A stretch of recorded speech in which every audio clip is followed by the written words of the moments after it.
Bienvenidos al tema 6 de la asignatura de redes de computadores, donde, una vez visto todas las capas de protocolos, nos centraremos en un tipo especial de redes tan habitual en nuestros días como son las redes inalámbricas. En este tema veremos muy brevemente una introducción a las redes inalámbricas y más en concreto a las redes Wi-Fi, basadas en el estándar del IEEE 802.11. Las redes inalámbricas suelen estar presentes en la frontera de red, es decir, en el último enlace, donde conectamos los sistemas terminales a la red, o para conectar dispositivos entre sí, como por ejemplo usando Bluetooth. Pero también puede haber enlaces inalámbricos en otros tramos de la comunicación, con enlaces microondas, vía satélite, etc. Hay tres elementos fundamentales en una red inalámbrica: los hosts o terminales inalámbricos, que pueden ser móviles o no. Por ejemplo, la televisión mía de casa la puedo conectar por Wi-Fi a la red, pero no solo moverla de su sitio. Las estaciones base, que habitualmente se encuentran conectadas a la red cableada, actúan fundamentalmente de repetidor, es decir, pasan los paquetes de la red cableada a la red inalámbrica y viceversa.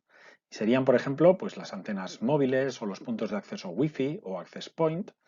Y diremos que, por ejemplo, un host inalámbrico está asociado a una estación base cuando está dentro de cobertura de esa estación y la utiliza para reenviar sus datos hacia o desde una red mayor.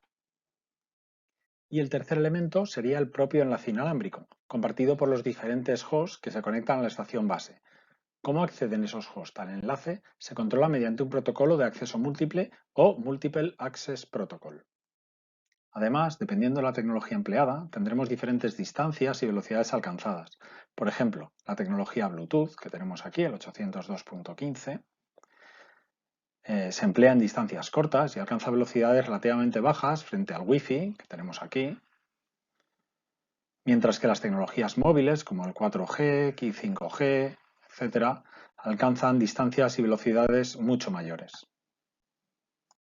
Fundamentalmente hay dos modos de conectar hosts a una red inalámbrica. El primero de ellos es el modo infraestructura, donde los hosts se conectan a una estación base para comunicarse con el resto de la infraestructura de red. Este modo es el que podemos tener típicamente en casa con un router Wi-Fi al que conectamos todos los dispositivos Wi-Fi del hogar. Por otro lado, en el caso de redes móviles, los hosts pueden cambiar de estación base de manera dinámica, haciendo lo que se denomina una transferencia o handoff. El otro modo es el modo ad hoc, donde no hay estaciones base y los nodos se comunican directamente con otros nodos, organizándose en una red y enrutando el tráfico entre ellos. Bluetooth es un claro ejemplo de este tipo de redes, donde yo puedo conectar, por ejemplo, mis auriculares Bluetooth a mi teléfono móvil sin necesidad de una estación base que haga de intermediaria. Una vez vistos los elementos y modos de una red inalámbrica, veamos algunas de sus características. Algunas son comunes a las redes cableadas, por ejemplo, el que la señal al propagarse se atenúa por la distancia, pero en el caso de las redes inalámbricas la atenuación es mucho mayor. El término atenuación también lo veréis como pérdida de propagación, path loss o desvanecimiento. Otra característica son las interferencias de otras fuentes que transmiten la misma banda de frecuencias y que pueden alterar la señal. Además, en transmisiones inalámbricas, la propia señal se puede hacer interferencia a sí misma al emitirse en varias direcciones y llegar a destino, como podemos ver aquí,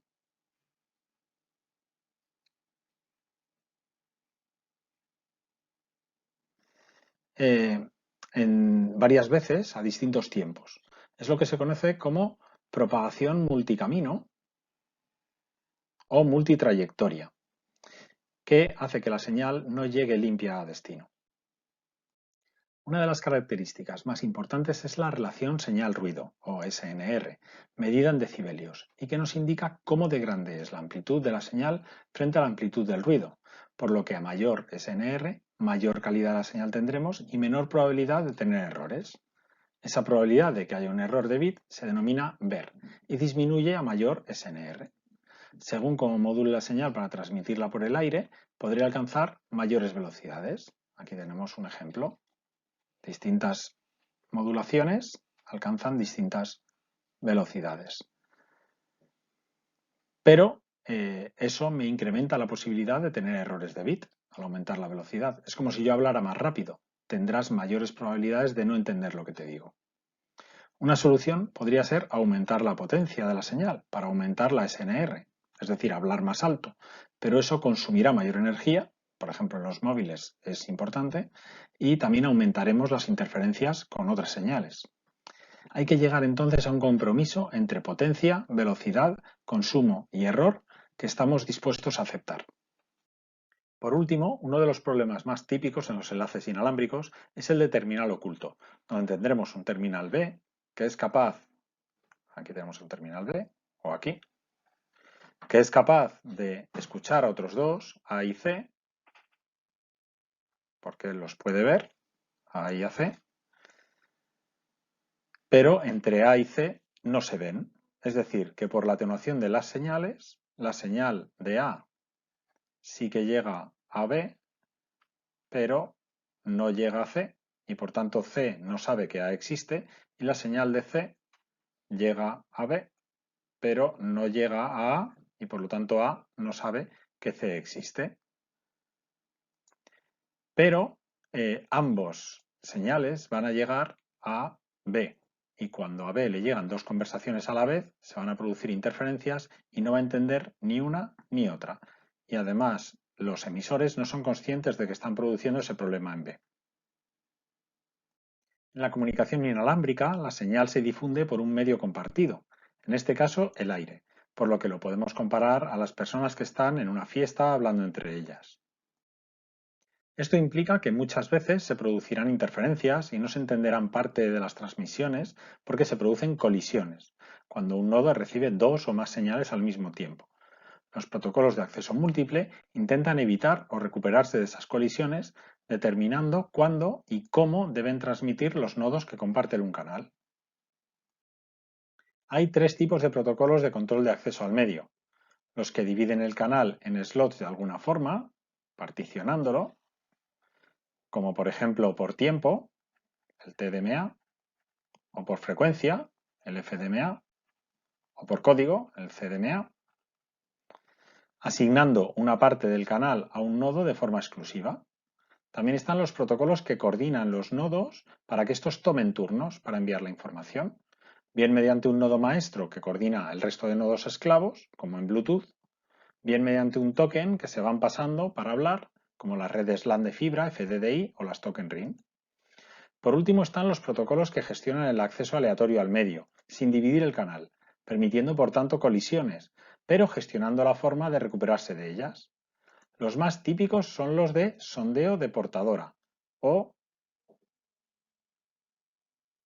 Carrier Sense Multiple Access, CSMA, donde si un nodo tiene algo que transmitir, lo hace a la velocidad máxima del canal, pero antes de transmitir escucha el canal por si estuviese ocupado, y en ese caso espera un tiempo aleatorio antes de volver a escuchar, algo parecido a nuestras conversaciones cuando intentamos no interrumpir a otros para hablar.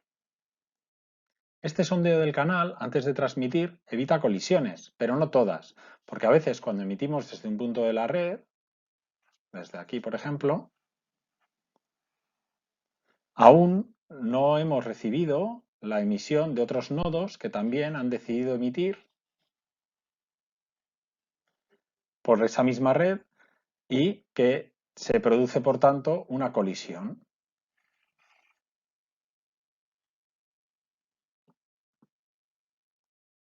Si somos capaces de escuchar mientras emitimos, algo que es posible en redes cableadas como Ethernet, seremos capaces de darnos cuenta de que se ha producido la colisión y dejaremos de transmitir. Esto es lo que se denomina CSMA-CD, Collision Detection.